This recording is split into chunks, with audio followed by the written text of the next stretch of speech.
আসসালামু আলাইকুম। আজকে আমি ইলিশ দিয়ে পেঁপে রান্না করব। প্রথম আমি ইলিশ মাছগুলো কেটে ধুয়ে নিলাম সুন্দর করে।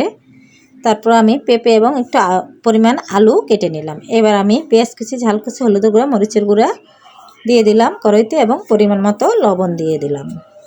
তারপর একটু নেড়ে চেড়ে নিলাম, দিয়ে দিলাম কেটে রাখা পেঁপে এবং আলুগুলো।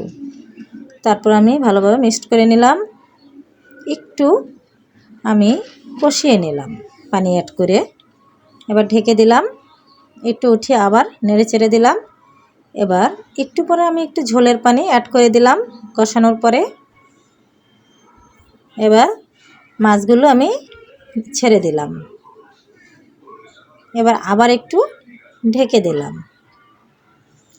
তারপর উতলে আসলে এবার আমি উঠিয়ে নিলাম।